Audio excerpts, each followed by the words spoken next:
chosen one. Listen, this moment is not random.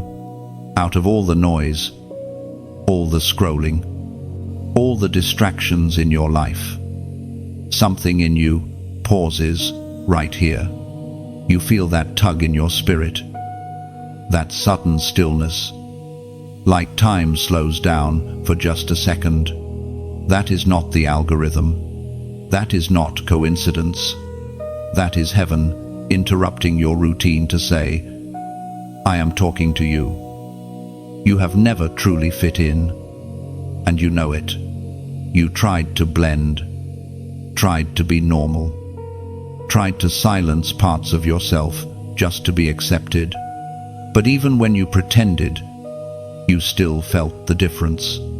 There is a mark on you that this world cannot explain. You're not imagining it. You are not overthinking. You are chosen. Think back for a moment. How many times should your story have ended? The breakdowns, the heartbreaks, the betrayal, the nights your chest felt heavy and your mind wouldn't stop racing. You whispered prayers you weren't even sure anyone heard. God, if you're real, I need you. I can't keep doing this. And somehow, in ways you still don't fully understand, you made it through what should have crushed you. That survival is not random.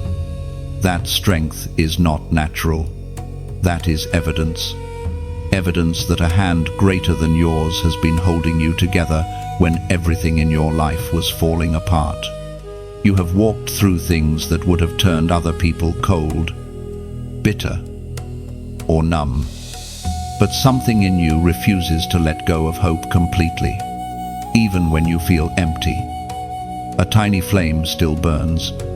That flame is your calling. You have always been sensitive in ways people don't understand. Sensitive to atmospheres. Sensitive to people's pain, even when they hide behind laughter. Sensitive to injustice, lies, manipulation. You walk into a room and feel the weight others don't acknowledge. That is not a flaw. It is spiritual sensitivity. The enemy has tried to label it as weakness, anxiety, doing too much. But heaven calls it discernment. There are things you see that others brush off. You notice patterns. You sense when something is wrong, even if nobody says it. You feel drained in places that look fun on the outside. Your spirit reacts when something is off. That is because you were never meant to just exist in the crowd. You were born to be a light in places the crowd doesn't even realize are dark. Heaven has been watching the private battles no one else knows about.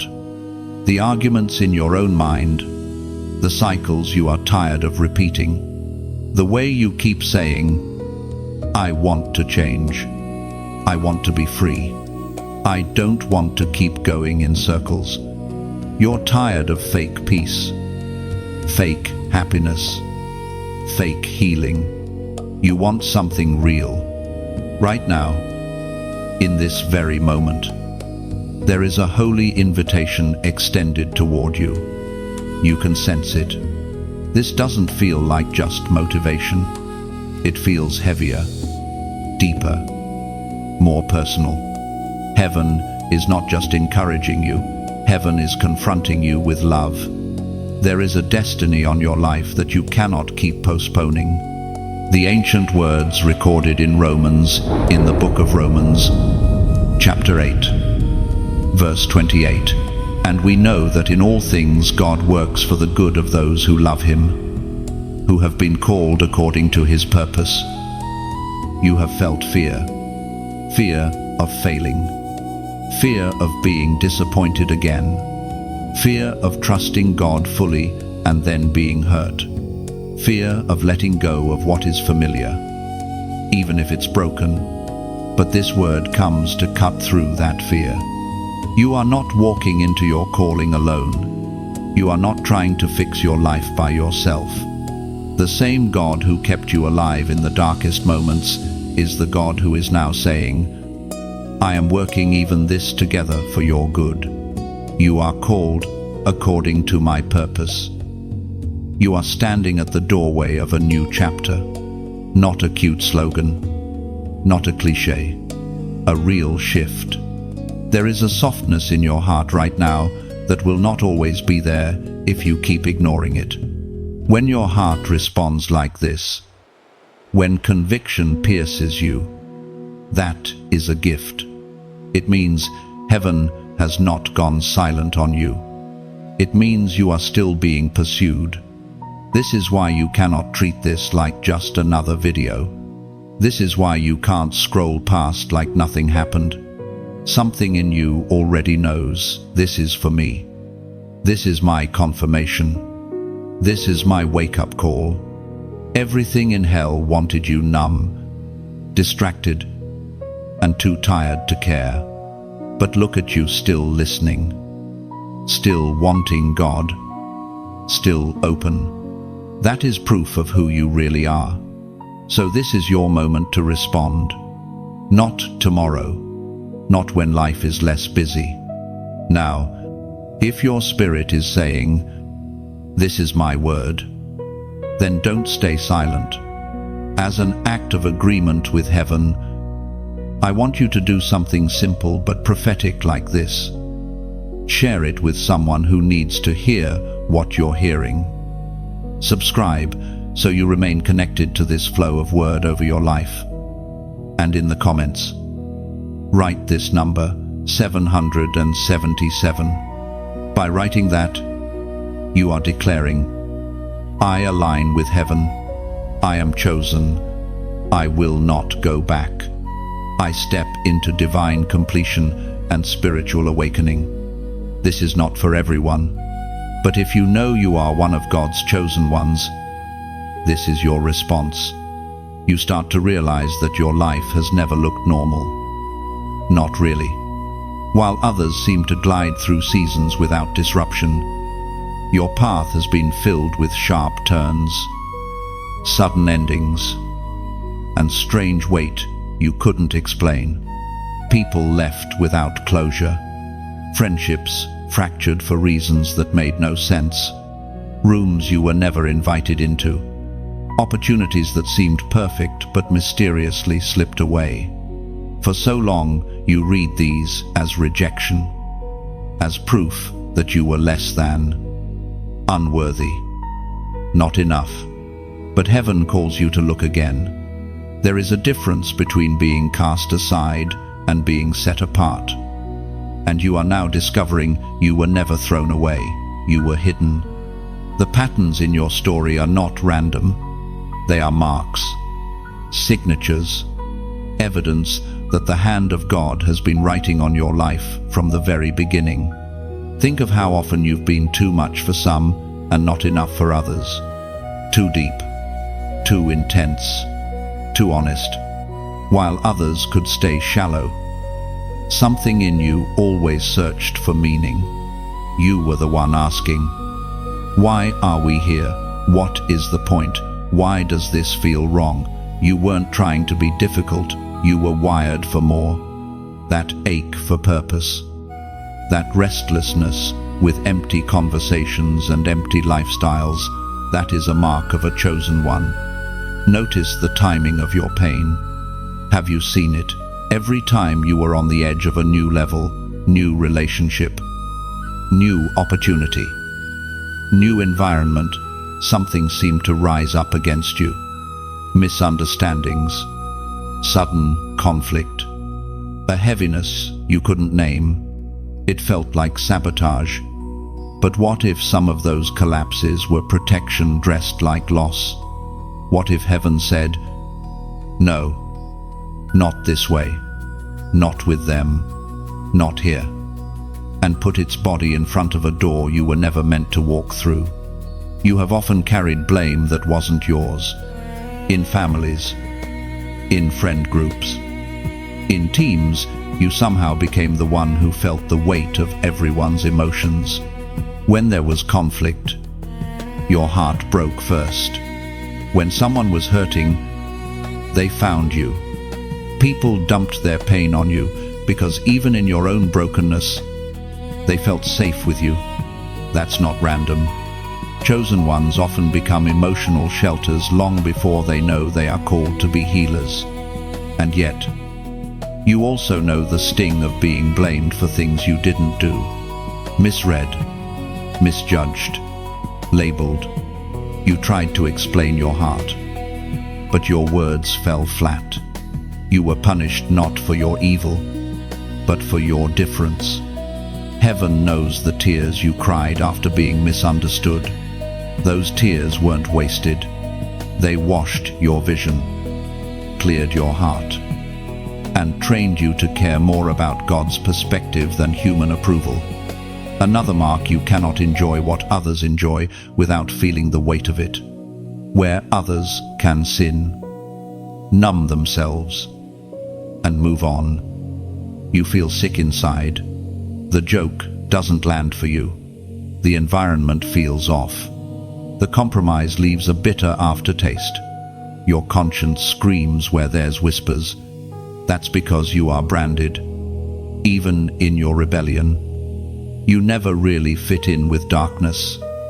It always felt like wearing someone else's clothes, no matter how hard you tried to act like it fit.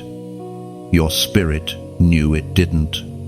The apostle reminds us in his first letter of Peter, chapter 2, verse 9, "But you are a chosen people, a royal priesthood, a holy nation, God's special possession, that you may declare the praises of him who called you out of darkness into his wonderful light." Read those words again in your spirit: chosen, royal, holy, his own. That's why the darkness never fully claimed you. That's why the addiction couldn't completely swallow you. That's why the relationship that was killing you from the inside out finally snapped. Royal blood does not comfortably live in chains. Pay attention also to your unusual sensitivity to injustice. You can't stand to see people bullied, manipulated, silenced. Even when you stayed quiet on the outside, your inner world screamed, "This is wrong." Chosen ones carry heaven's heartbeat for righteousness before they even have language for it. The anger you feel at seeing others hurt is not just personality, it is assignment. Then there are the patterns of isolation, seasons where everyone seems far away, where conversations dry up, where people you leaned on suddenly become distant. It felt like punishment. You thought, "What did I do wrong?" But many times, you did nothing wrong. Heaven simply cleared the room to have you alone, to separate your identity from their opinions, to break your addiction to human validation. Solitude became the furnace where your calling was clarified. Even your failures carry marks. When you look back, you see moments where you fell, made poor choices, went places you knew you shouldn't, yet somehow, consequences that should have destroyed you didn't. Things that broke others didn't finish you. It's not that your actions were light, it's that mercy was heavy over you. Chosen ones often look back and say, "I should not be alive. I should not be sane. I should not be here." And heaven responds, "Exactly. You are here because I have need of you." The patterns, the pain, the rejection, the unusual sensitivity, the restless hunger for more, these are not random traits. They are evidence, hidden marks, heavenly fingerprints, all along. Even in your confusion, you were being drawn, shaped, separated, and prepared. You are not cursed. You are not overlooked. You are not defective. You are marked, chosen, royal, set apart, and your life is about to make sense in ways it never has before. There are parts of your story no one knows. Not the version you tell online, not the version you share with friends, not even the version family sees. There is a hidden chapter, written in tears on pillows, in long showers where the water tried to wash away what your heart was still carrying. This section of your life has no audience, no applause, no witnesses except God. You remember the nights where your mind would not quiet down. Everyone else was asleep. The world was dark and still, but inside you it felt like a war zone. Thoughts crashing into each other, regrets replaying like broken records, fears painting worst-case scenarios on the walls of your imagination. You weren't dramatic, you were under attack. There were moments you said, "I can't do this anymore," and you meant it. You were not trying to get attention. No one even knew. You smiled in public and collapsed in private. You encouraged others while secretly wondering if you would make it yourself. You carried everyone's weight while barely holding your own soul together. That is a silent battle, and heaven saw every second of it. Some of your deepest warfare didn't happen in obvious places. It happened while you were scrolling, deciding whether to open that conversation again. It happened at 2 a.m., staring at a ceiling, choosing whether to go back to that old habit, that old relationship, that old escape. It happened in your car, in the bathroom at work, on walks where you looked normal, but inside you were wrestling for your life. You questioned yourself. Why am I like this? Why does everything hit me so hard? Why can't I just move on like everyone else? What you didn't realize was that the intensity of your inner battle was a sign of the weight on your life. Hell doesn't fight empty vessels this hard. The warfare against you has always been prophetic confirmation of what you carry. We are reminded through the writings of David in the Psalms, chapter 56, verse 8. You number my wanderings, you put my tears into your bottle. Are they not in your book? Not one tear was ignored, not one night was unseen. While you thought no one cared, heaven was counting. While you thought your pain was pointless, heaven was recording. Your breakdowns became data in God's hands, evidence, not against you, but for you. Evidence that you kept going when quitting would have been easier. Evidence that you still had a heart soft enough to break, which is more dangerous to hell than a cold, dead soul. In those hidden fights, your faith was not pretty. You didn't always have the right words. Sometimes your only prayer was, "Help me." Sometimes it was just silence and a sigh. Sometimes you were angry, confused, or numb. But hear this, the strength of a prayer is not in its length or vocabulary. It is in its honesty. You brought your real self to God, even when all you had left was shattered pieces. That was worship in its rawest form. The silent battles changed you in ways others cannot see. You learned how to function with pain. You learned how to show up even when drained. You learned how to sense when something is spiritual, not just emotional. Those nights trained you how to recognize darkness when it walks into a room. They trained you how to feel when someone else is breaking, because you remember what it felt like when you were. This is why you are so dangerous now. You're not just a person with encouraging words. You are someone who has survived what should have killed your hope. You don't simply repeat positive quotes. You speak from wounds that met the healer. When you tell someone, "You're going to make it," there is a different weight on it, because you remember when you almost didn't. Right here, in this moment. If you feel those old battles stirring in your memory, not to torment you, but to remind you how far you've come, I want you to respond in a simple, prophetic way. In the comments, write, "I choose obedience." Not perfection, not performance, obedience. When you write that, you're making a quiet but powerful statement in the spirit that after all the nights of confusion, you choose alignment over rebellion, surrender over running, response over resistance.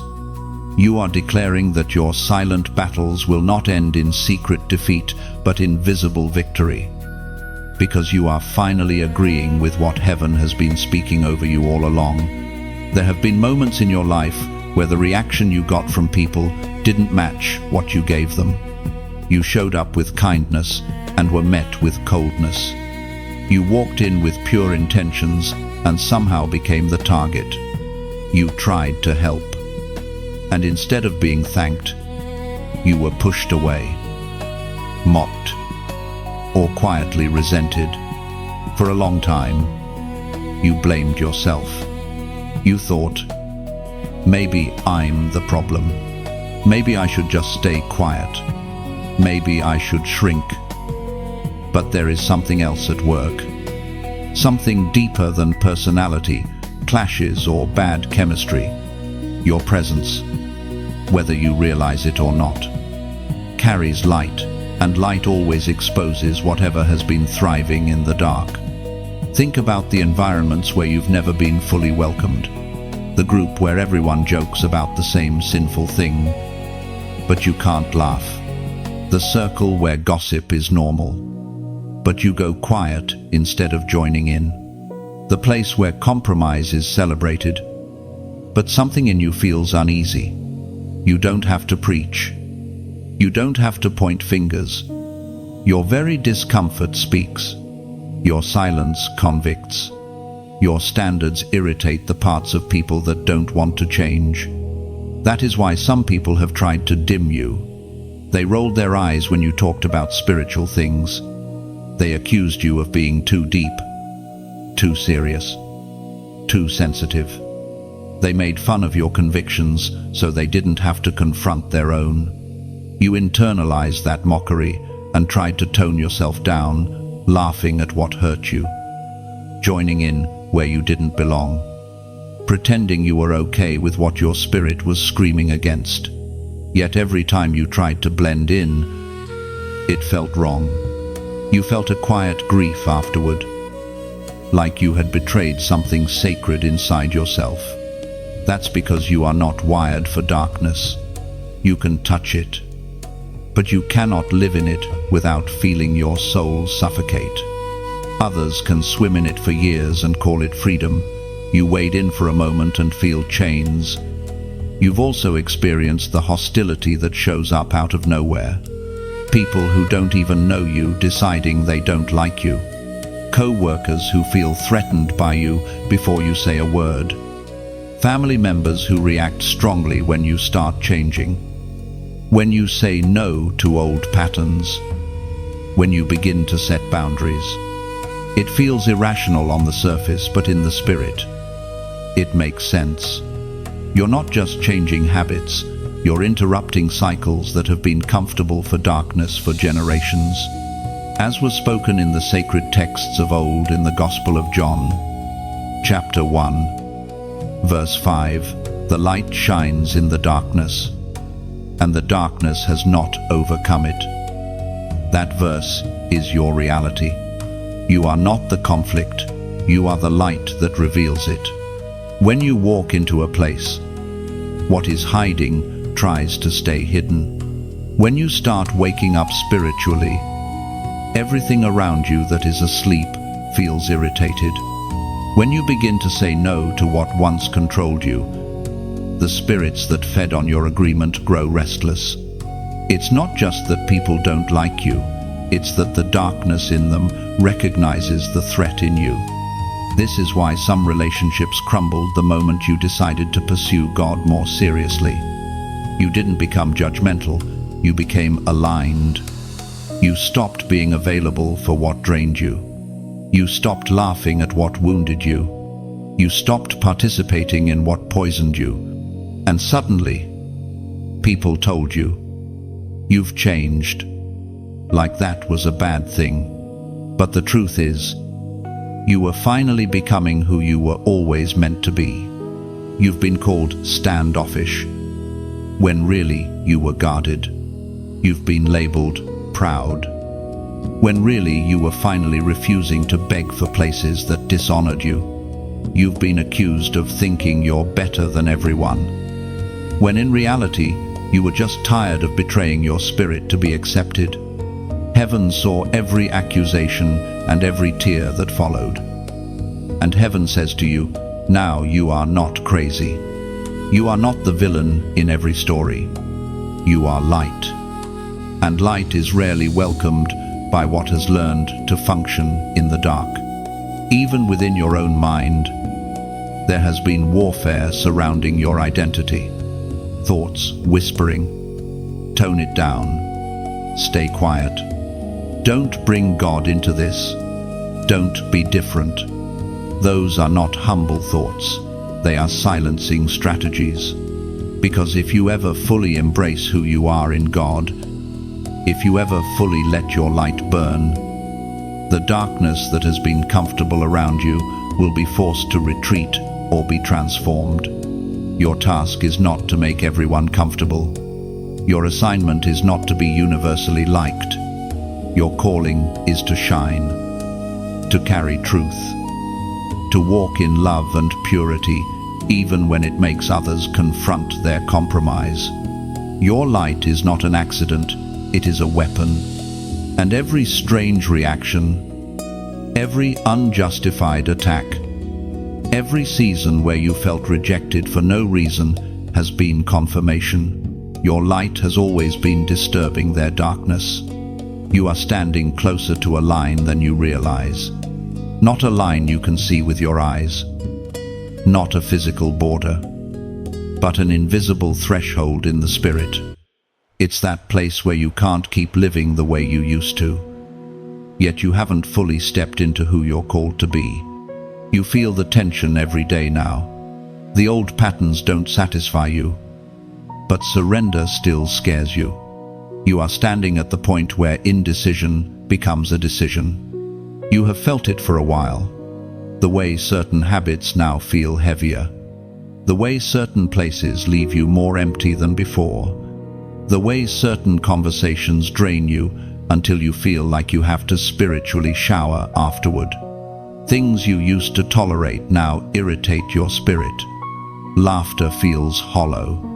Distractions feel loud. Quiet moments feel like confrontation.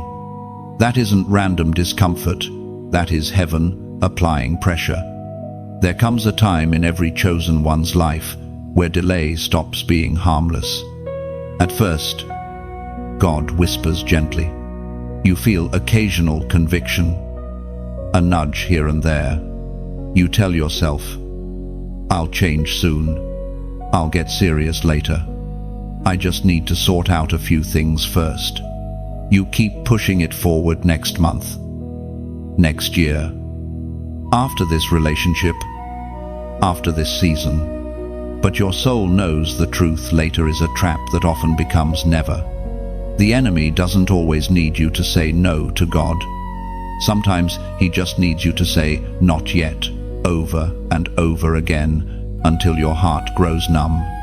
The danger of constant postponing is that conviction can fade. What used to pierce you starts to feel normal. What once made you cry now barely stirs you. Not because God stopped speaking, but because you got used to ignoring him. That is the invisible point of no return, not when God walks away, but when you stop responding. Heaven speaks clearly through the words in Hebrews, chapter 3, verse 15. Today, if you hear his voice, do not harden your hearts as you did in the rebellion. Notice the word today, not when you feel more ready, not when life is less complicated, not when you've fixed yourself first. Today, because heaven knows something You don't always see clearly that your heart is soft right now. In a way, it may not be if you keep pushing this moment away. You have been carried by mercy for a long time. Mercy that covered wrong choices. Mercy that shielded you from consequences you honestly deserved. Mercy that kept doors open even when you weren't faithful with what was already in your hands. But there is a sober truth you can feel. You cannot keep treating conviction like background noise and expect nothing to change. This is not about God wanting to punish you. This is about Him refusing to let you waste the calling on your life.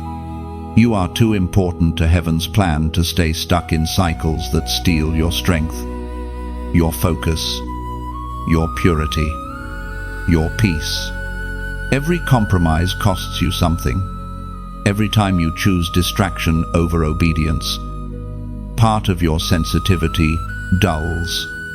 Every time you silence that inner tug, the voice of God becomes just a little easier to ignore. You've seen glimpses of what happens when people cross that unseen line. People who used to burn for God now feel nothing.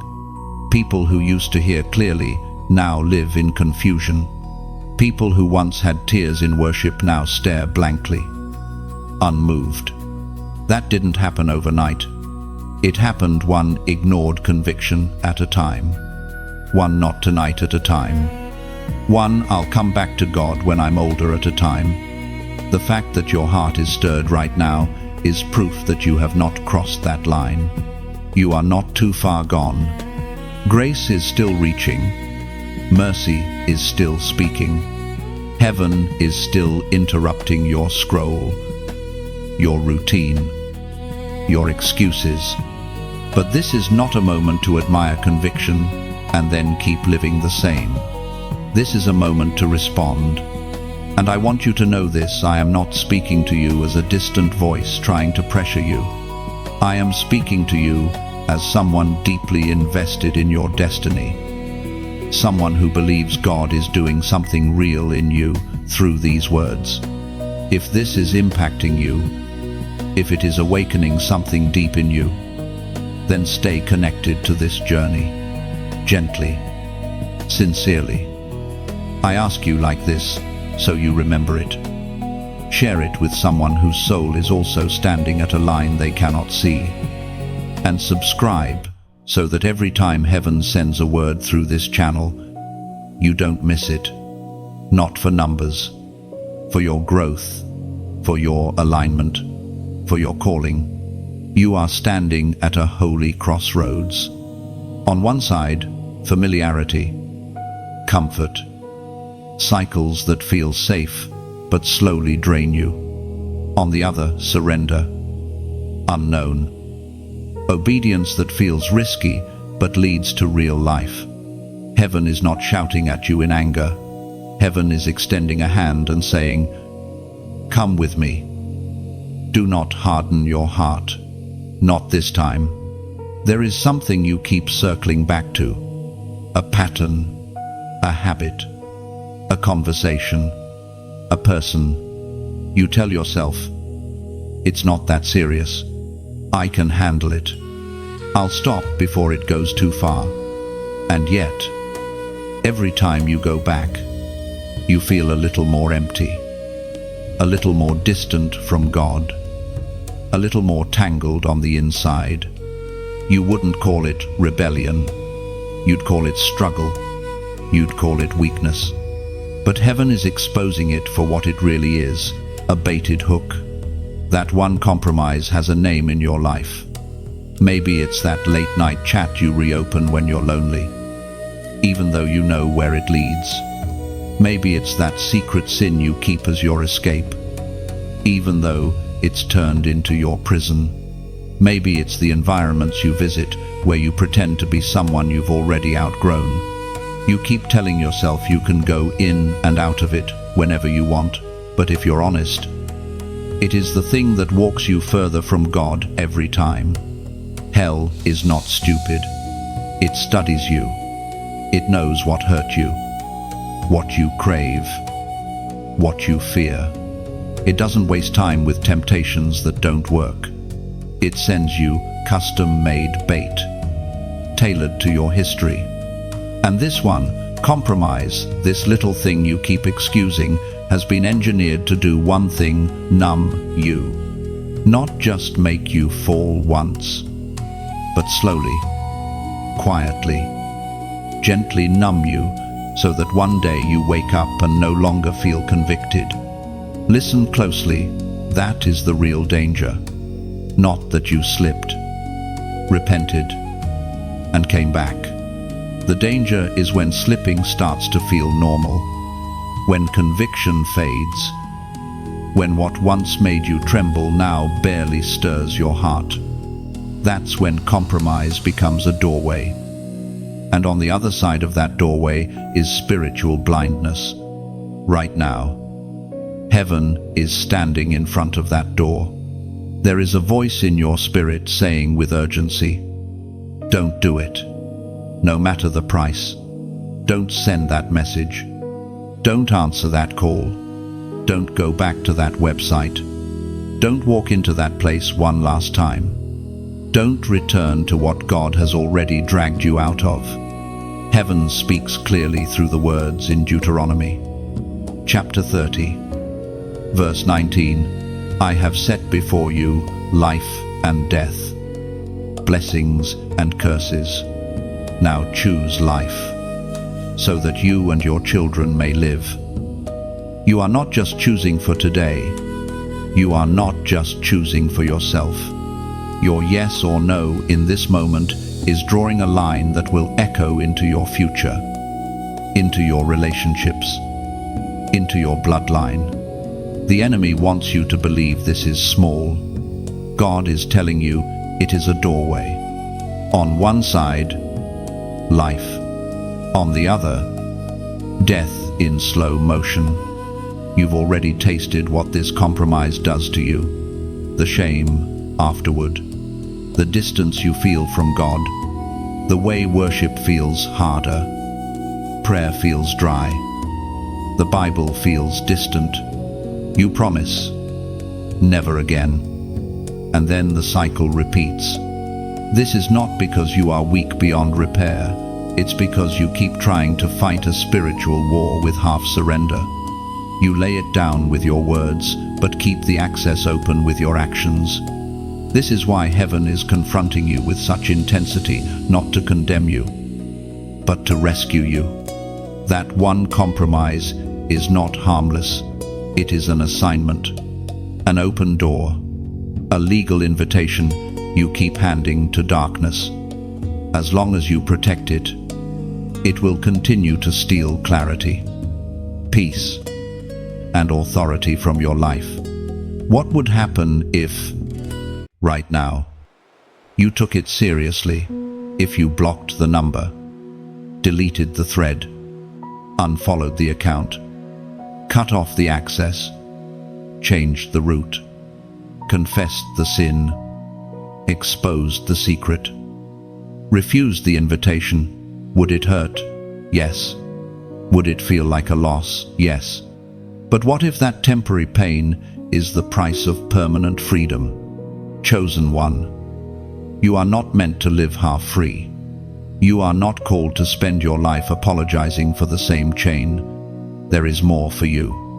There is purer peace, cleaner joy, deeper intimacy with God than what you've known.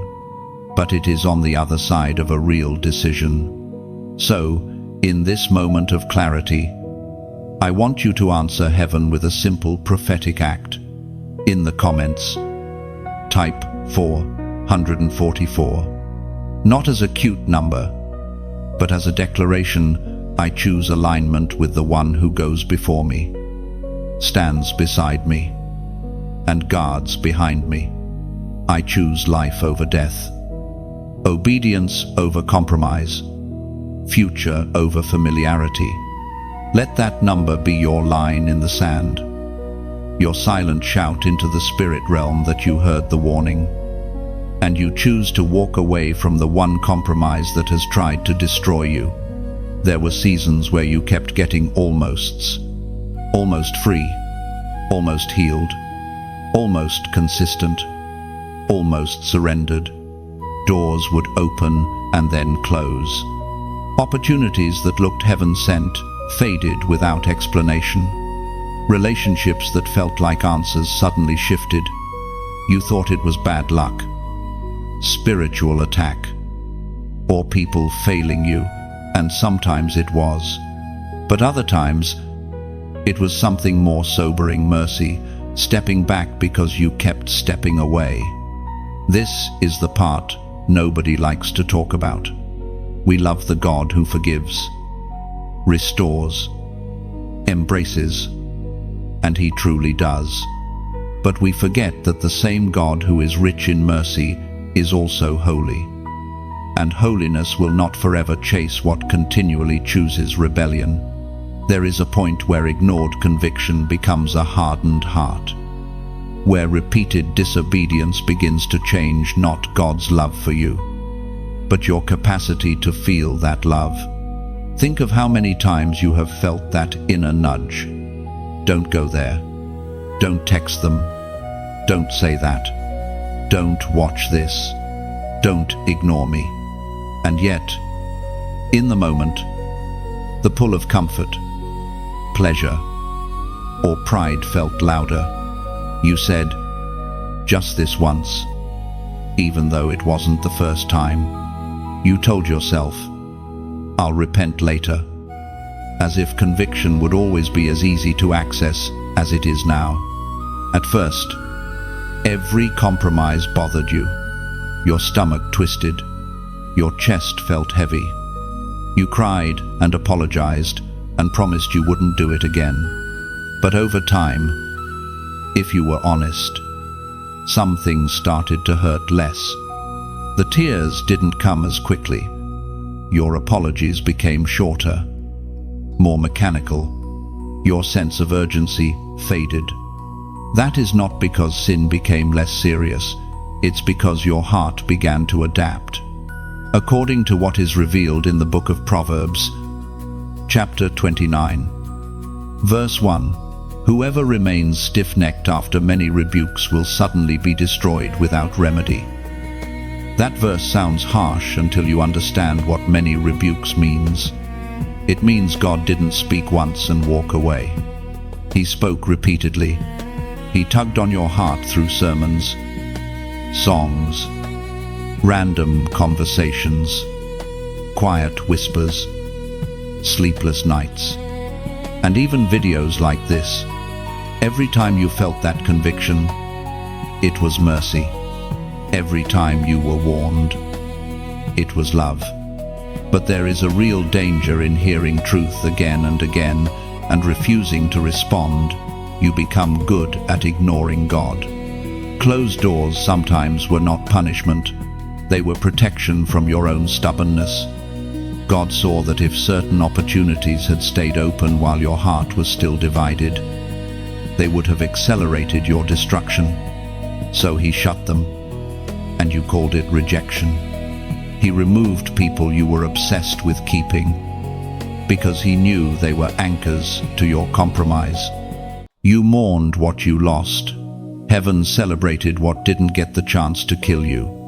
There were moments you almost crossed into a different kind of darkness. Times when the thing you were playing with could have gone much further than it did. Nights where one more decision would have changed your life in ways you couldn't reverse. You still don't know what you were spared from: accidents, exposure, spiritual bondage, connections that would have dragged you far beyond the line you're at now. That wasn't luck. It was mercy standing in front of your recklessness saying, "Not yet. I still want them." But mercy is not a toy. It is a gift. And a gift can be received or rejected. Every time you treat conviction casually, every time you assume you can come back whenever you want, you're betting on a future softness of heart that Scripture never promises you. God is faithful to speak, but you are responsible for how you respond. This is why some people you know seem spiritually blind now. They didn't wake up one morning and decide to stop caring. It was gradual. They hardened their heart, one choice at a time. They silenced conviction, one compromise at a time. Eventually, what used to sting stopped registering. The same sun that melts wax hardens clay. The difference is the posture of the heart. The weight you feel reading this is not God humiliating you. It is proof that your heart is not fully hardened. If you can still feel, you can still turn. If you can still be convicted, you can still respond. The closed doors in your life are not God saying, "I'm done with you." They are Him saying, "I love you too much to let you keep walking where your stubbornness is leading. You have been closer to the edge than you realize. One more I'll obey later, away from losing sensitivity. One more season of pretending not to hear from stepping into a spiritual fog you can't easily walk out of. And yet, here you are hearing, feeling, stirred. That is mercy still present. That is heaven refusing to let you stay numb. Do not waste this clarity. Do not shrug off this seriousness. Mercy has spoken to you again, not to shame you, but to pull you back before the doors you value most close in ways that cannot be quickly reopened. There is a reason you feel this weight inside you right now. It is not just guilt. It is not just overthinking. It is not proof that God has rejected you. What you are feeling is holy tension, the pull of heaven on a heart that hell has tried to shame into silence. For so long, you have confused conviction with condemnation. They feel similar at first glance. Both make you aware of your wrong. Both confront you. Both make you uncomfortable. But their source and their goal are completely different. Condemnation exposes you to push you away. Conviction exposes you to pull you closer. Think of the voice that plays in your head after you fall, after you compromise, after you go back to what you said you'd leave. Condemnation speaks in absolutes. You're a failure. You'll never change. God is tired of you. Why even try? That voice doesn't offer a way out. It just chains you to despair. It wants you stuck, hiding, pretending, giving up. Conviction feels different. Yes, it hurts. Yes, it pierces. Yes, it makes you uncomfortable with your own choices. But underneath the pain is a strange, stubborn hope. Conviction says, this is not who you are. You are better than this. Come out of that. Drop this before it destroys you. There is still time. Conviction hurts toward healing. Condemnation hurts away from it. You have been under attack from both directions. The enemy has been speaking lies over you. You've gone too far. You knew better. People like you don't get second chances. God is done. At the same time, the Holy Spirit has been whispering, I'm still here. I'm still calling you. I have not changed my mind about you. The battle inside of you has not been proof that God left you. It has been proof that He is still fighting for you. The ancient words recorded in Romans chapter 8, verse 1. Therefore, there is now no condemnation for those who are in Christ Jesus. Notice what it doesn't say. It doesn't say no consequences, no correction, or no conviction. It says no condemnation, no final verdict of unwanted, unredeemable, discarded. The enemy loves to use your own failures as evidence against you. He wants you to agree with his verdict. But heaven has already written a different one over your life, chosen, called, wanted, redeemed, Conviction is proof that the door is still open.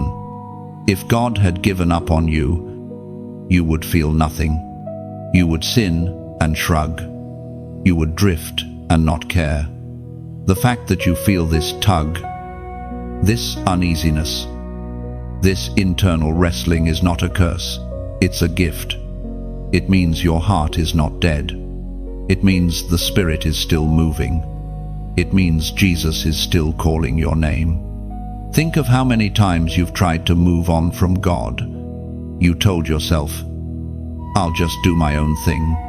I'm tired of trying." You went back to old habits, old circles, old escapes. For a moment, it looked like it might work. You laughed.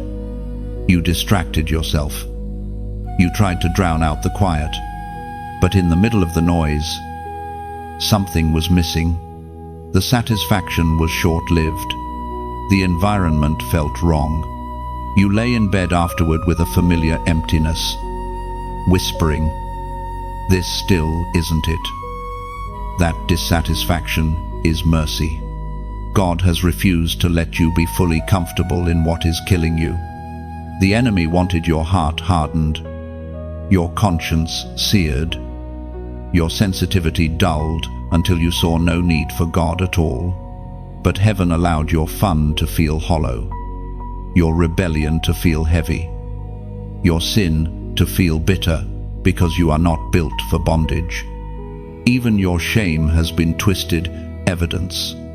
The enemy used it to isolate you, to make you hide, to convince you that you were the only one struggling. But God is taking the same raw awareness of your brokenness and turning it into an entry point for grace. He's not asking you to pretend. He's not asking you to clean yourself up and then come. He is asking you to come broken, come aware, come real. Conviction is God saying, "I see exactly what you did, and I still want you." It is the hand of a father reaching into the mess, not to push your face into it, but to pull you out. You don't have to run from that hand anymore. You don't have to hide like Adam did, covering yourself with flimsy excuses and fig leaves of performance. You can step into the light and say, "Yes, this is where I am. Change me." You are not disqualified because you feel this way. You are not too far because your heart still responds. Let that sink in. The ache you feel right now is not the sound of a closing door. It is the sound of a knocking Savior. All he needs is your honest, humble, "I'm listening."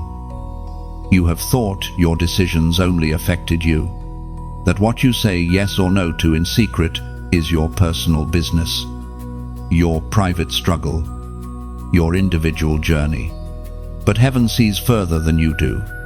Heaven looks not only at you, but through you into your children, your future family, your nieces and nephews, the people you will mentor, the souls you will influence. There are patterns in your bloodline that did not start with you. Cycles of addiction, cycles of fear, cycles of poverty, dysfunction, broken relationships, anger, unfaithfulness, spiritual dullness. You've watched them play out like a script, changing names and faces, but never the storyline. You said to yourself, "I'll never be like them." And then one day you woke up and saw traces of the same thing in you. It terrified you. The enemy has made you believe that these patterns are your destiny, that your family's story is your ceiling, that what ran through them must run through you. But heaven is raising you up as a rupture point, a breaker, a dam, a holy interruption in a long line of repeated pain. Where others bowed, you will stand. Where others repeated, you will rewrite. Where others surrendered to darkness, you will say yes to light. You underestimate the power of your yes. You think it's small praying when you don't feel like it. Shutting the door on compromise. Choosing forgiveness instead of revenge. Coming back to God when shame tells you to stay away. But in the spirit, your yes is a hammer hitting chains that have wrapped your bloodline for generations.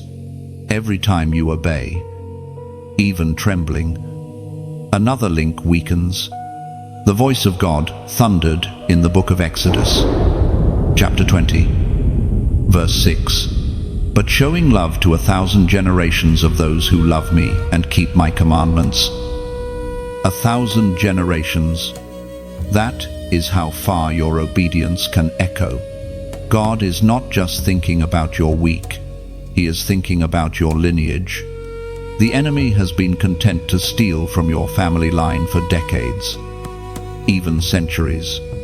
But your surrendered life says, the robbery stops here. Think of the child who will grow up in a different atmosphere because you chose healing instead of repeating the anger you grew up under. Think of the young person who won't have to unlearn the addiction you are refusing to bow to now.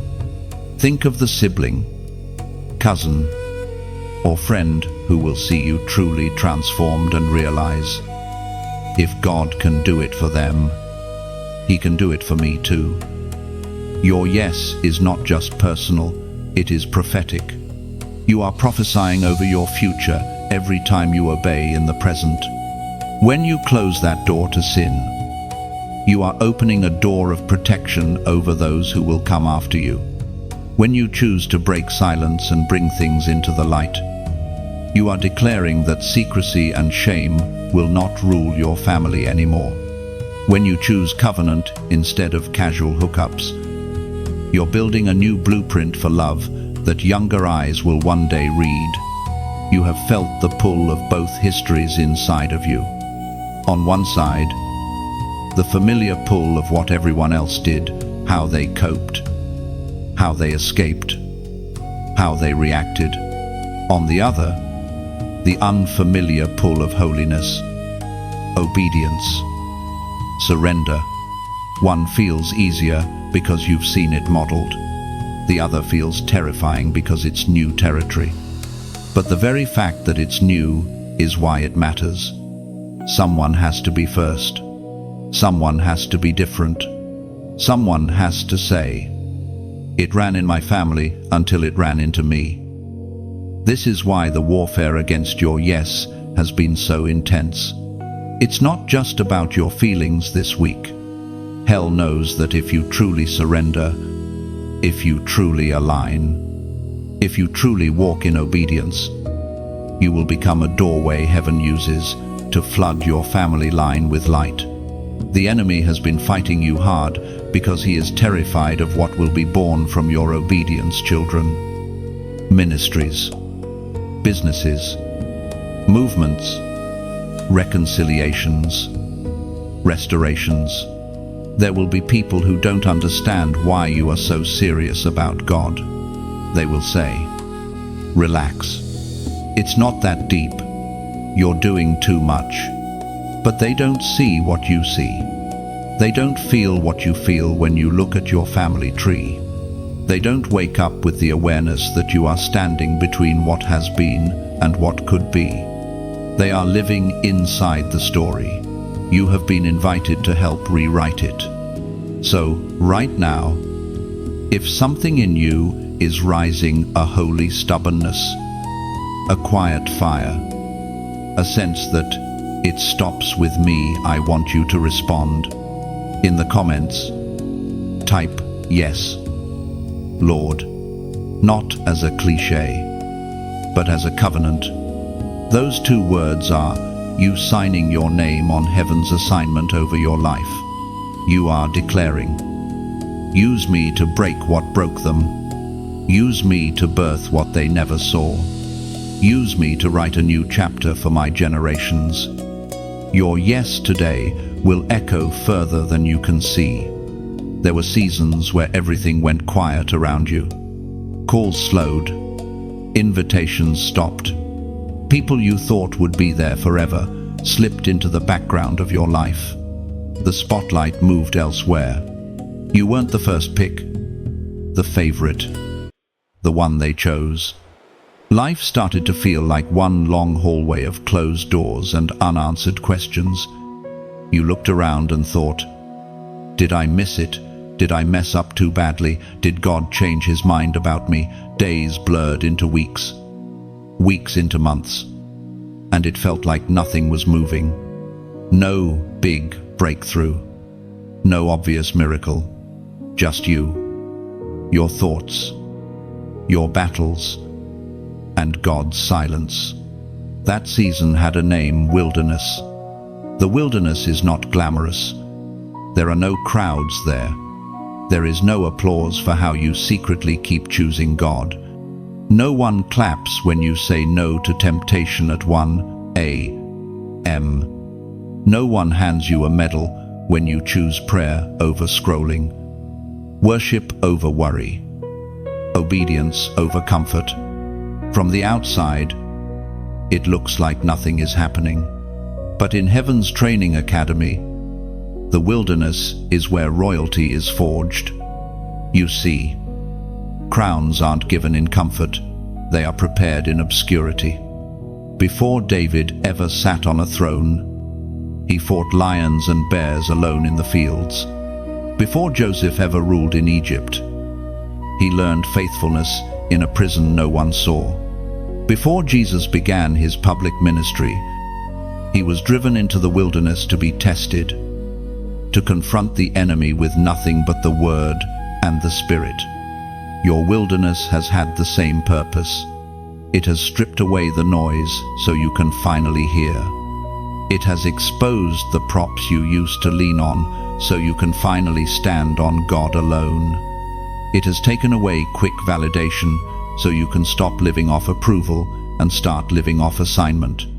In the hidden place, God has been training your reflexes, teaching you how to respond when no one is watching, training your tongue to stay quiet when you want to prove yourself, training your heart to forgive when bitterness seems justified, training your mind to return again and again to his promises when circumstances scream the opposite. As the apostle wrote in the book of James, chapter 1, verse 12, "Blessed is the one who perseveres under trial, because, having stood the test, that person will receive the crown of life that the Lord has promised to those who love him." Read that again in the context of your story. Perseveres under trial, stood the test, crown of life. None of those words are soft. They're royal language. They imply pressure, endurance, battle, and reward. Your hidden season has not been punishment. It has been preparation for a crown you haven't even seen yet. Think of how differently you see things now compared to years ago. You used to chase certain rooms. Now you discern if the atmosphere is safe for your spirit. You used to crave certain people. Now you recognize when someone is an assignment of distraction, not destiny. You used to measure God's love by how blessed you looked. Now you've met him in tear-stained, quiet rooms with no audience. That is wilderness training. That is royal development. The loneliness you felt taught you to hear God's whisper. The lack you experienced taught you to recognize his provision in small, subtle ways. The closed doors discipled you in trust, not just talk. You're not the same person you were. You've grown in ways no one posts about. But heaven has been watching every small victory, like a trainer watching an athlete push through their limits. And here's what you need to know: just because you feel hidden does not mean you are forgotten. You are not on a shelf, you are in a forge. When a king or queen is being prepared, they are kept close, processed, protected, and refined, not paraded. Public elevation without private preparation is a recipe for collapse. God loves you too much to give you a platform your character can't carry. There will come a time when what He has built in secret will be needed in public. When rooms you once begged to enter will invite you because of the weight you now carry. When people who dismissed you will look for you, not because of your image, but because of the authority you walk in. On that day, you will realize why the wilderness had to be so long, so deep, and so precise. If in this moment you can look back at your hidden years and see even a glimpse of what God was shaping: your patience, your discernment, your dependence, your compassion, then let this be a gentle reminder: you are in royal training. And if these words are confirming what you've quietly felt for a long time, I want to sincerely invite you to stay connected to this journey. Go ahead and like this so you can find it again when another quiet season feels confusing. Share it with someone else who is in their own wilderness, wondering if God has forgotten them. And subscribe so that each time a fresh word like this is released, you don't miss the ongoing training heaven is providing for your calling. Not for numbers, but so the one God is raising in you never walks through this formation alone. You are not stuck. You are being shaped for a crown. In the wilderness, your vision started changing. At first, all you could see were faces who left you, who lied to you, who betrayed you, who used you, who broke your trust. The pain was personal. Names and memories flashed in your mind like scenes from a movie you never wanted to star in. You replayed arguments, messages, conversations, moments where you should have been protected but instead were wounded. For a long time, you thought the people were the enemy. The ex, the friend, the parent, the leader, the co-worker, the family member who never showed up for you, the one who shamed you when you were already hurting. You said, if they hadn't done that, I wouldn't be like this. Your anger made sense. Your tears were valid. Your frustration was understandable. But heaven begins to tilt your perspective. Slowly, gently, God starts to pull you closer and say, look again, deeper this time. You start to notice patterns, the same kind of attack, just through different faces, different seasons, same wound, different people, same confusion. You realize that while the characters changed, the storyline didn't. You were dealing with more than personalities. You were dealing with warfare. The enemy had been using broken people as tools to target a chosen one. This is not to excuse wrongdoing. It's not to pretend people didn't know better when they did. It's not to erase accountability. But it is to reveal that focusing only on the human faces keeps you fighting the wrong battle. You waste years resenting people, while the real enemy, the one who whispered, tempted, twisted, and manipulated, keeps working in the shadows unchecked. The apostle reminds us in the letter to the Ephesians, chapter 6, verse 12, for our struggle is not against flesh and blood, but against the rulers, against the authorities, against the powers of this dark world, and against the spiritual forces of evil in the heavenly realms. Flesh and blood are not your true enemy. That person who hurt you, they were already in a war of their own. That friend who betrayed you, they were operating from unhealed wounds and open doors you couldn't see.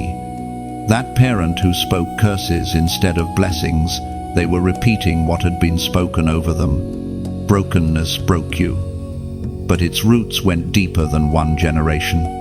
As heaven opens your eyes, you begin to see the spiritual structures behind the scenes, rejection that runs through a family line, pride that sits on a culture, addiction that stalks generation after generation, division that keeps repeating in every group you join. You start to discern, oh, this isn't just them. This is something using them. That realization does two things at once. First, it relieves some of the crushing weight from your heart. You can finally breathe because you understand you were never crazy. There really was something bigger at work. Second, it calls you higher. Because if the battle is spiritual, then your role is not to stay a wounded victim, it is to become a strategic warrior. Instead of just saying, "They hurt me," you begin to pray, "God, show me the spirit behind this. Show me where to aim my prayers. Show me how to break this cycle in me so it stops using me." 2. You stop fighting people in the comments and start fighting for them in the secret place. You set boundaries in the natural. Yes, but you also go to war in the spirit, refusing to partner with the same bitterness, offense, and retaliation that tried to recruit you. Your forgiveness becomes a weapon. Your refusal to gossip becomes a shut door to the enemy. Your decision not to repeat what was done to you disarms the generational assignment that said, "This is just how your family is." You might still feel the sting, but you no longer grip the knife of revenge. You hand it to God and say, "Judge rightly, heal deeply, use even this." You are not naive. You still see when people are toxic, manipulative, or unsafe. You don't pretend wrong is right, but you also refuse to let what they did become the definition of who you are. You no longer let trauma dictate your identity. You no longer allow bitterness to be your armor. You let God be your defender, your avenger, your shield. This is what it means to grow from wounded to strategic. You stop wasting sniper-level aim on human targets and start dismantling the systems of darkness that have been operating in your story for years. You step into your authority. You start praying with accuracy. You walk in rooms not thinking, "Who's against me?" but "What is the real spirit here? And what has God given me to shift it?" Heaven is not asking you to pretend it didn't hurt. Heaven is inviting you to let that hurt graduate into discernment, intercession, and authority. You were never meant to stay stuck at the level of, "They broke me." You are being raised to the level of, "God is using even this to build me into a warrior who knows exactly who the real enemy is and exactly how to defeat him." You've always felt relationships deeply, maybe more deeply than you wanted to. When someone walked into your life, you didn't just gain a contact, you opened a door. You gave access to your heart, your time, your energy, your secrets, and for a long time, you assumed that anyone who showed up, stayed, or pursued you was meant to be there. But lately, heaven has been teaching you a harder, holier truth. Not every connection is from God, and not every closeness is safe for your calling. Look back over your story and notice the pattern. There were people you thought you couldn't live without until they left. At first, you begged God to keep them. You cried, questioned, replayed. You asked, "Why would you let this fall apart if you love me?" It felt cruel. It felt like loss. But with time, your eyes started opening. You began to see red flags you ignored, manipulation you excused, cycles you kept calling chemistry but were really wounds colliding. Some of those connections never had the capacity to walk where you're going. They loved the old you, the one who laughed at what grieved your spirit, the one who didn't set boundaries, the one who made themselves small to keep the peace. The moment you started waking up spiritually, the relationship started shaking. Your growth exposed their comfort. Your conviction exposed their compromise. They didn't just lose access to your time, they lost access to the version of you that made their dysfunction feel normal. Heaven saw what you could not see. While you were praying for the relationship to be healed, God was trying to protect the version of you that would come out on the other side of true surrender. You asked for restoration. But heaven knew that restoration with certain people would equal regression in your spirit. So, doors closed, calls stopped, text threads went silent, plans dissolved. At first, you called it abandonment. Now you're realizing it was alignment. God is not just randomly subtracting people from your life. He is pruning your circle so your destiny can breathe. Counterfeit connections always cost you something: your peace, your clarity, your focus, your standards.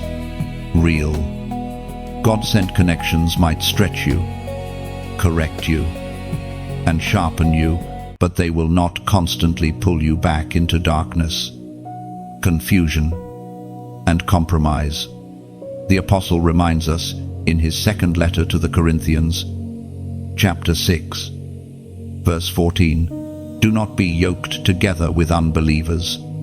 For what do righteousness and wickedness have in common, or what fellowship can light have with darkness?" A yoke is not just a casual friendship, it is a tie, a binding, a sharing of direction. To be yoked is to move in the same rhythm, carry the same weight, and head toward the same destination. Some of the exhaustion you felt hasn't come from your assignment, it's come from being yoked to people who were walking in the opposite spiritual direction. This is why certain conversations leave you drained instead of refreshed. Why some friendships always seem to spiral toward gossip, lust, complaining, or compromise. Why you can talk about anything with them except your calling, your conviction, your hunger for God without feeling mocked or misunderstood. Your spirit is yelling misalignment while your emotions are yelling, "But I love them." God is not telling you to hate people. He is teaching you to guard your destiny. Love everyone. Yes. Be kind to everyone. Yes. But do not tie your future to anyone who keeps pulling you away from who he's making you to be.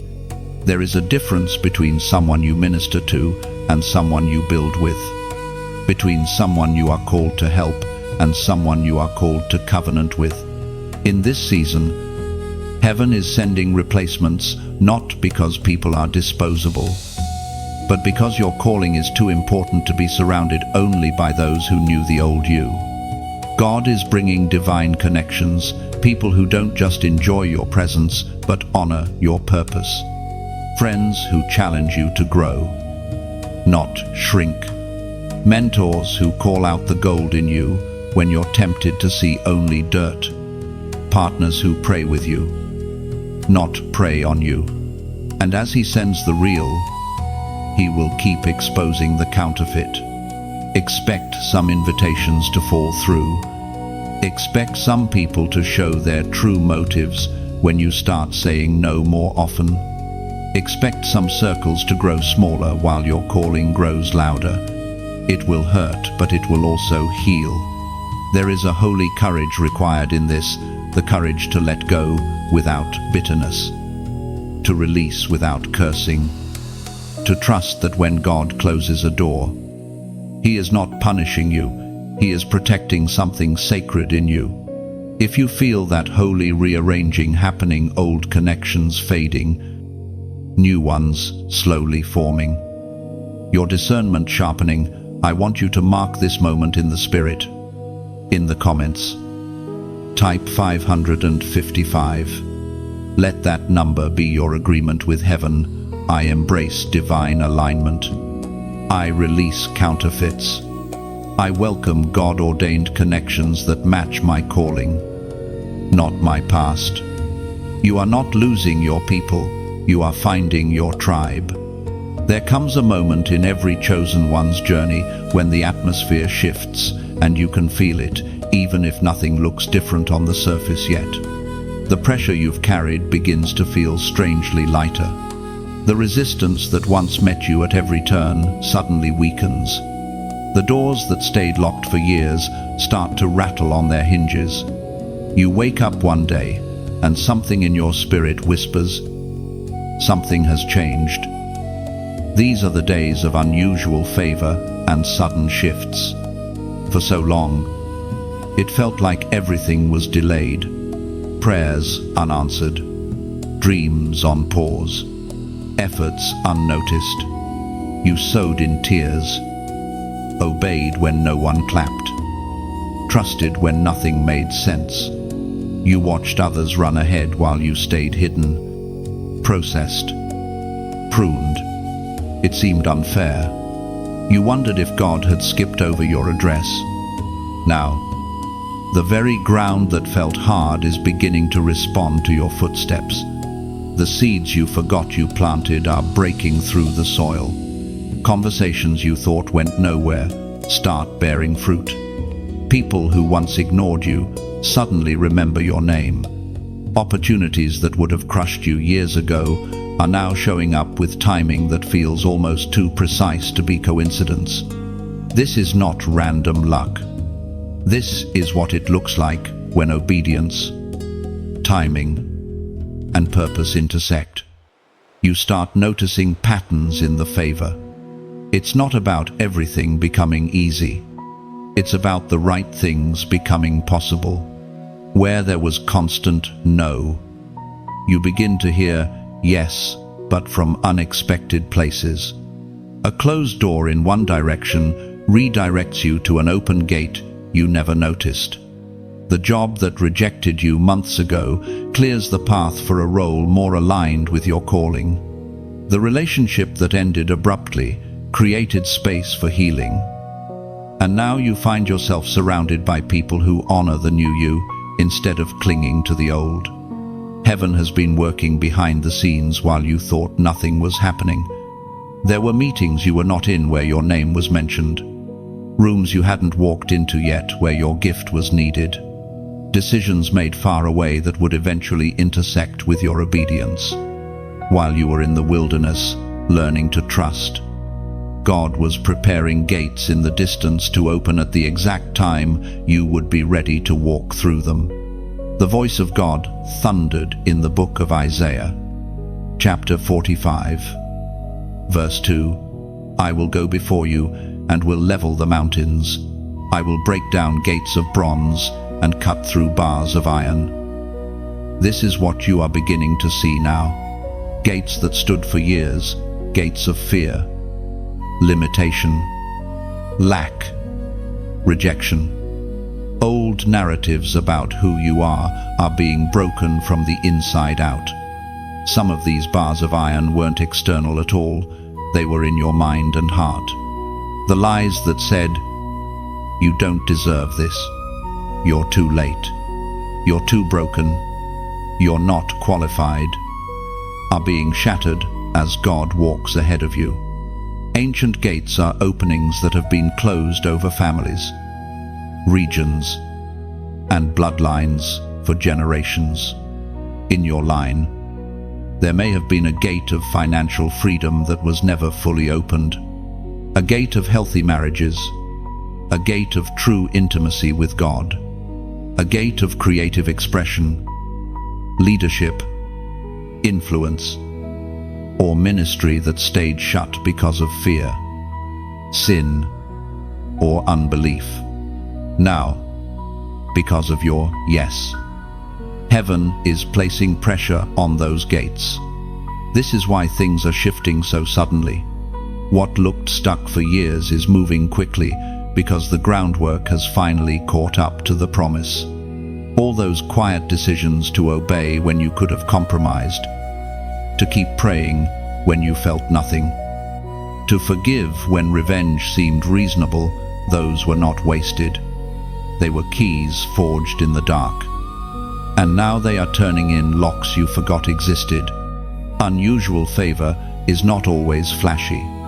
Sometimes it looks like divine efficiency, things that once took you months now taking days, paperwork that goes through smoothly, conversations that align in your favor without you scheming, God placing you in the right place at the right time, not because you are trying to force it, but because you are walking in step with Him.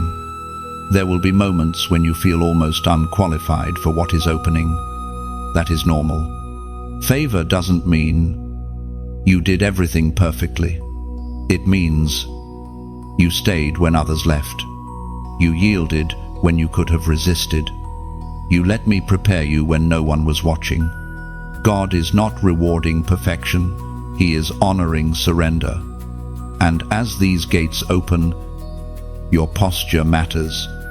Pride wants to say, finally, it's my turn. I earned this. But your spirit knows the truth. It was grace. The same grace that carried you through the wilderness is the grace walking before you now, leveling obstacles you don't even see. You are stepping into a season where what has been locked up for a long time, dreams, gifts, resources, relationships, assignments will begin to flow, not because you chased them, but because you chased Him. The gates are responding to the God who walks ahead of you. All of this has been leading somewhere. The breaking, the stretching, the wilderness, the sudden favor, the opened gates. It has not been random. Heaven has never just been trying to make you a better person. Heaven has been preparing you to carry something. You can feel it now. There is a weight settling on your life that is different from ordinary pressure. It is not the crushing weight of anxiety or shame. It is the holy weight of responsibility, a sense that your life is not your own, that your choices no longer affect just your mood or your day, but your assignment, your territory, your generation. This is what Scripture calls a mantle. In the natural, a mantle is a cloak laid on someone's shoulders. In the Spirit, it is authority placed on a life. It is heaven saying, you are not just surviving, you are representing me here. You've seen glimpses of this mantle before you had language for it. When people came to you for counsel, even when you felt unqualified, when atmospheres shifted after you walked in, when you spoke a simple sentence and it pierced someone's heart far deeper than you intended, when your prayers, even whispered ones, seemed to trigger change in ways that surprised you. Those weren't random moments, they were previews.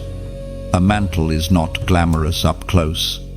From a distance, people see the impact, the doors, the respect, the influence. Up close, you feel the cost. You feel the weight of knowing God trusted you with insight, with influence, with people's stories, with His message. You feel the holy fear of misrepresenting Him, of using His name for your own agenda, of carrying His authority with a casual, careless heart.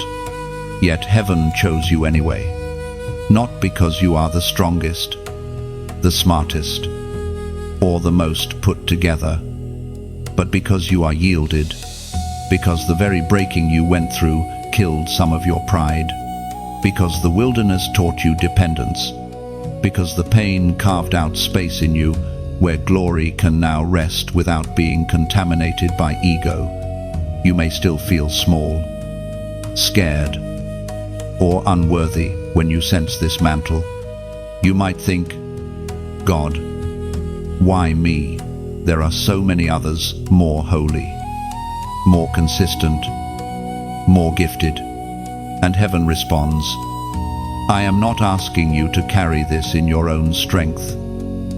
It was proclaimed in the second letter to Timothy, chapter 1, verse 7, For God has not given us a spirit of fear, but of power and of love and of a sound mind. Power, love, sound mind, that is the climate of a real mantle. Not flash, not performance, not manipulation disguised as ministry. Power to confront darkness, love to carry broken people, a sound mind to stay grounded, wise and stable when pressure comes. Your assignment may not look like a stage or a microphone. It might look like a classroom, a business, a studio, a kitchen table, a hospital, a phone call, a camera, a neighborhood. Wherever God is positioning you, that place becomes your altar and your battleground. Your assignment is where the burden in your heart meets the need in the world and the grace of God flowing through you. You feel a special burden for certain things, youth, families, the oppressed, the addicted, the overlooked, the sick, the creative, the broken in church, the lost outside it. Pay attention to that. Mantles rest where burdens live. The thing that breaks your heart consistently is often the place God is assigning you to build, heal, or fight. The weight you feel is not to crush you, it is to anchor you. Without that holy weight, you would drift easily back into distraction. With it, you sense, I can't just disappear. I can't just numb out. Too much is attached to my obedience now. It doesn't mean you lose your humanity or never struggle again.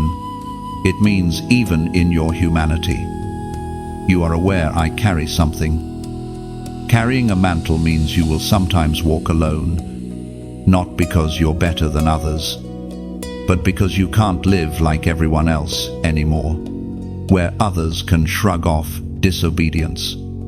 You feel heaven's grief, where others can live double lives. You feel the tearing inside if you try. That's not legalism, that's stewardship. You are being trusted with weighty things, words that heal, prayers that shift, strategies that deliver, creativity that awakens, leadership that breaks chains instead of building cages. This is why the war against you has been so fierce. Mantles are expensive in the spirit. The price is your comfort, your pride, your right to live however you want. Yet in exchange, you gain something the world cannot duplicate: real authority. When you speak, heaven backs you. When you bind, chains respond. When you forgive, atmospheres clear. When you love, walls fall. Not because of who you are in yourself, but because of who rests on your shoulders now. The mantle is here. The assignment is clarifying, and you are learning, day by day, to stand up under the weight of glory you were always meant to carry. You can feel it. This is not just another encouraging word. This is a razor-edge moment. You are standing in a place where two roads are opening before you, one that leads into deeper darkness disguised as comfort, and one that leads into glory that will cost you everything you thought you needed, but give you everything you were truly made for. One rebellion away from blindness, one step from glory. That's where you are. You may not see it with your eyes, but your spirit knows. You can't keep doing what you've been doing and pretend nothing is shifting. The warnings are getting louder. The confirmations are getting clearer. The patterns are becoming impossible to ignore. Heaven is not casually speaking to you anymore. Heaven is sounding an alarm. There is a kind of rebellion that doesn't look dramatic from the outside. It doesn't always look like shouting at God, running into obvious sin, tearing up your Bible. Sometimes it looks like quiet stubbornness, knowing what God is asking and repeatedly saying, "Not yet." It looks like hearing, "Let that go," and answering, "Soon." It looks like treating conviction like background noise while you follow your own plan. At first, this feels manageable. You still feel God. You still cry sometimes in worship. You still sense His presence here and there. So you think, "I'm okay. I'm not that bad. I'll fully surrender later." But each deliberate no, each deliberate not now, fogs your vision just a little more. Your spiritual hearing grows a bit duller. Your sensitivity gets slightly weaker. Heaven speaks with terrifying clarity in the book of Hebrews, chapter 10, verse 26. If we deliberately keep on sinning after we have received the knowledge of the truth, no sacrifice for sins is left. That is not written to scare you pointlessly. It's written to show you the seriousness of deliberate rebellion. This isn't about stumbling and getting back up. This is about choosing to live in what God has clearly told you to leave, over and over, until your heart no longer shakes when He speaks. One more rebellion does not mean God stops loving you, but it can mean you stop seeing Him, stop hearing Him, stop wanting Him. That is blindness. You have tasted that dimness before. Seasons where you felt far away. Prayer felt pointless. And you wondered, why can't I feel God like I used to? Trace it back, and you'll usually find a decision a moment you knew what He said and chose the opposite. The good news is this: if your heart is burning, if conviction is waking you up again, you are not gone. The door is not shut. Vision can be restored. This is the tension you stand in now. On one side, the edge of deeper darkness. On the other, the threshold of glory. One more stubborn no, and your heart grows harder. One humble, trembling yes, and your life steps into a new dimension of purpose and presence. Glory is not just bright lights and miracles. Glory is God's nearness, God's weight, God's reality resting on your life in a way that changes atmospheres. Glory transforms not just what you do, but who you are. And you are one step away, one decision, one surrender, one moment of saying, "I'm done playing with my soul. I choose you." Hell wants you to believe that this is all talk, that you'll get infinite chances, that you can always come back later. But deep down, you know this moment is different. There is a seriousness in you that wasn't there before. There is a trembling inside that says, "If I ignore this, something in me will die." That is heaven's mercy, fierce and loving, refusing to let you casually drift over a cliff. And I want you to hear this with tenderness. I am not here to entertain you. I am here, in this moment, to stand with you at this crossroads. If these words are piercing you, if tears are close, if your chest feels tight, that is not performance, that is encounter. Don't brush it away. If you sense that you are standing in this one-step moment, I want to gently invite you to mark it, not for an algorithm, but for your own soul. Take a second and like this so you can find it again when the battle returns. Share it with someone else you know is hovering on the edge of a decision they cannot afford to get wrong. And if you haven't yet, subscribe so you stay under this flow of correction, comfort, and calling because you are going to need reminders as you keep walking forward. And then, as a personal declaration, I want you to go to the comments and write, "I step forward." 3 simple words, but in the spirit they say so much. I step forward into obedience. I step forward away from deliberate rebellion. I step forward into the glory you prepared for me before I even understood who I was. Let that comment be like a stone of remembrance. You will be able to look back and say, "That was the day I chose my direction for real." 1 rebellion away from blindness. 1 step from glory. Today, you choose which way you turn. There is a moment heaven has been leading you toward, and whether you feel ready or not, you can sense it now. Something in you knows this is different. The shame that used to sit on your shoulders like armor feels weaker. The labels others placed on you don't stick the way they used to. The voice that always said, "You're not enough," is suddenly being challenged by a deeper, quieter voice that says, "You're mine." This is crowning day, not because you have lived flawlessly, but because you finally stopped running from the one who never stopped pursuing you. Because you allowed the wilderness to strip off what couldn't go with you. Because you listened when conviction tugged at your heart. Because you chose obedience over rebellion when it cost you comfort, reputation, or connections. Crowning Day is not a reward for perfection. It is heaven's response to surrender. In the Spirit, you are not small and invisible. You are standing in a throne room you cannot see with your physical eyes.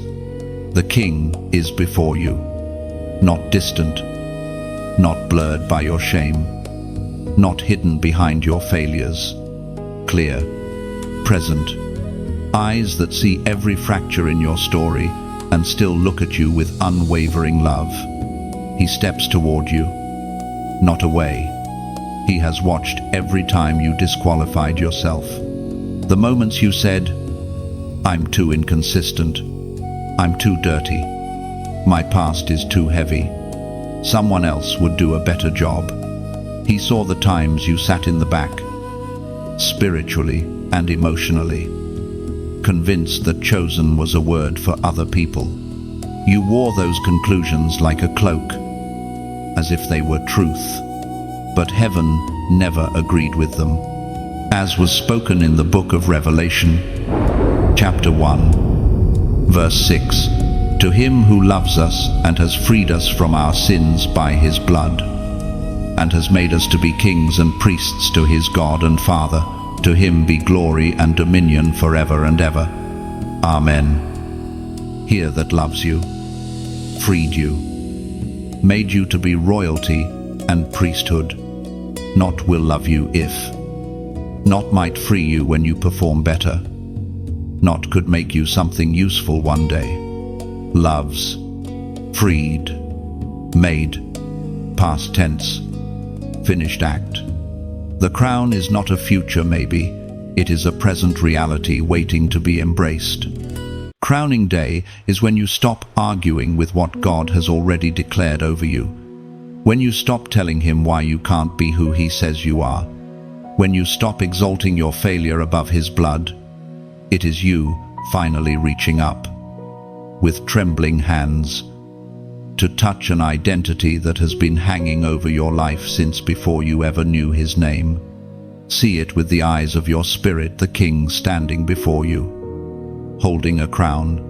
You feel the instinct to look down, to list your flaws, to explain why you're not ready. But he already knows. He isn't surprised by your weakness. He factored it in before he called you. Still, he lifts the crown and gently, deliberately, sets it on your head. The crown changes everything. It doesn't make you better than others. It makes you more aware of whose you are. You are no longer just a survivor. wandering through life, hoping to make it. You are an heir, seated, claimed, commissioned. The crown announces to every realm, seen and unseen, that you belong to the King, that you carry his name, that you walk in his authority. With the crown comes a shift in posture. You don't bow to every opinion anymore. You don't chase every room or beg for every invitation. A crowned one knows, if God wants me in a place, he will open the door. If he closes it, it was never my throne to occupy. Your worth stops fluctuating with human approval. It is anchored in divine selection. Stepping fully into your calling doesn't mean fear disappears. It means fear no longer gets to be your king. You move even when your hands shake. You obey even when your voice trembles. You forgive when your flesh wants revenge. You love when your history trained you to shut down. You make choices based not on who you used to be, but on who you are now, crowned, called, and sent. You will notice where the crown does not fit.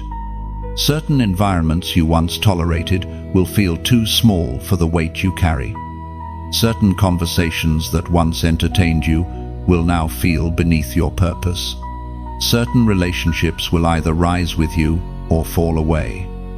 Not because you're arrogant, but because the atmosphere around a crowned one cannot stay casual about darkness. You are not trying to earn your crown. You are finally agreeing to wear what grace already crafted for you. Today, in the courts of heaven, your head is lifted, your shoulders square, the lies fall like dust, and somewhere deep within, maybe for the first time, you dare to believe, I am loved, I am freed, I am royal in his kingdom. Crowning day is here, not someday, not maybe, now, and you will never walk like an orphan again. Now that you are crowned, the story does not end, it truly begins.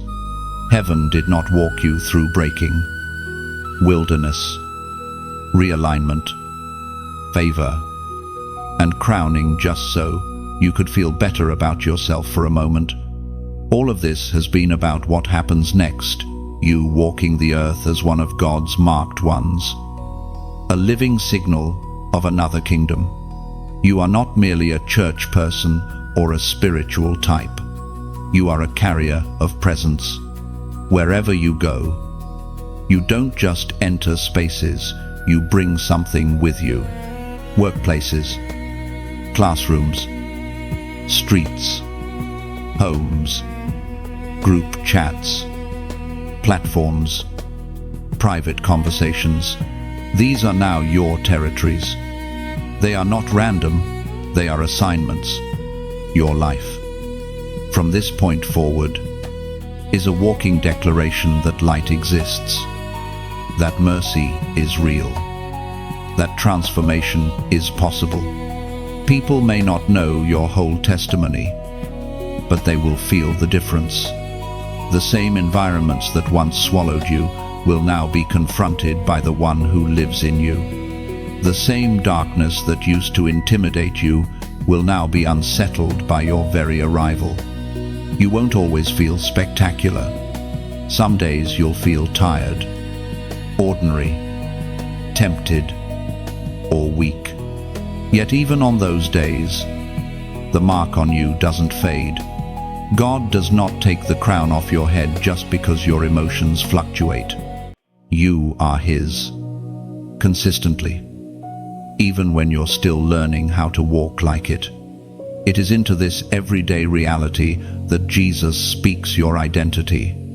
As Jesus himself declared in the Gospel of Matthew, chapter 5, verse 14, "You are the light of the world. A town built on a hill cannot be hidden." Notice what he did not say. He did not say, "You might be light if you perform well," or "You will become light once you fix everything." He said, "You are light, present tense, Identity language. Light doesn't have to try to be light, it simply shines by being what it is. In the same way, your role is not to manufacture holiness, but to stay connected to the source and let who He is flow through who you are. Being marked means you walk differently now. You start your days with quiet awareness, I am sent. That awareness will shape your choices. It will influence how you talk, what you entertain, what you tolerate in your own heart. When you step into a room and sense heaviness, you no longer stop at something feels off. You recognize, the King has just stepped in through me, show me how to respond. Sometimes your assignment will be gentle, an encouraging word, a listening ear, a text that arrives at the exact moment someone is breaking, a private prayer over a name God drops into your heart. Other times, it will be bold, speaking truth when silence feels safer, setting standards when compromise is normal, refusing to laugh at what grieves God, even if it makes you stand out. Marked ones live awake. That doesn't mean you become hyper-religious or joyless. It means you refuse to go back to spiritual sleep. You pay attention to your heart. When your love starts to grow cold, you return quickly. When compromise tries to creep back in, you recognize the smell of it faster now. When old shame whispers, you answer it with truth instead of agreement. To walk this out, you will need rhythms, not just moments. You'll find yourself drawn back to the presence that crowned you, time in God's Word, time in raw, honest prayer, time in worship that recenters your soul, not as boxes to tick, but as the oxygen your spirit breathes. These are the places where the light in you is refueled, where your focus is reset, where your wounds are tended so they don't become open doors. You will also need people. God will highlight those who fan your fire instead of extinguish it, voices that remind you who you are when you temporarily forget. People who can tell you the truth in love when you drift. Brothers and sisters who understand what it means to be marked and are learning to walk it out too. You're not called to isolation, you're called to carry light together. Like a city on a hill, not a single candle in a cave. Will there still be warfare? Yes. The enemy does not retire just because you said yes. But you are not the same vulnerable, unaware version of yourself anymore. You know how to run to God instead of from Him. You understand the safety of repentance, the power of obedience, the strength found in humility. Your identity is no longer built on constant survival. It is anchored in sonship and royal assignment. Marked ones are not unshakable because life is easy. They are unshakable because their foundation has shifted. Your worth is no longer in how people respond, how doors open or close, how successful you look. It rests in what heaven has spoken over you, chosen, royal, loved, redeemed, sent. Storms will come, but they cannot uproot what God Himself has planted. As you walk forward from here, remember this: you never enter a room alone again. The same God who called you is the one who keeps you. The same Spirit who convicted you now empowers you. The same Jesus who rescued you now walks beside you into every conversation, every assignment, every hidden place. You are God's marked one on the earth, a light that cannot be hidden, a voice hell cannot silence, a crown the world did not give and cannot take away. Walk like it, live like it, and let your very existence testify that heaven is still writing stories, still rescuing prodigals, still raising warriors in the most unexpected places. This is where we pause the words, but not the work God is doing in you. You've just walked through an entire journey: confrontation, healing, warning, calling, crowning, commissioning. That's not something you just finish and forget. That's something you return to, chew on, pray through, and walk out step by step. If this message has met you in a real place, if you felt seen, corrected, strengthened, or awakened, I want to gently invite you to mark that. Let this not be just another thing you watched, but a moment you chose to remember. Start simple like this, so it doesn't get lost in the scroll. That one small action is you saying, "This mattered to me. I want to be able to come back to it when the battle feels heavy again." If someone's face came to mind while you were listening, a friend, a sibling, a son or daughter in the faith, someone you know is a hidden chosen one under warfare, don't ignore that nudge. Share this with them as an act of love. You never know which sentence might be the lifeline they've been secretly asking God for. I also invite you, sincerely, to subscribe, not for numbers, not for hype, but so you stay connected to this stream of words that call you higher when the world is trying to pull you back to sleep. You weren't meant to walk your awakening alone. And, in the comments, write this simple declaration: I walk marked. Let it be your public yes. Your way of saying, I receive what heaven has spoken over me. I choose to live as one of God's marked ones in my generation. Then close your eyes for a moment. Breathe. And as you step back into your day, remember, you are not returning as the same person who pressed play. You are walking back, crowned, awakened, and seen heaven's chosen one, moving forward on purpose.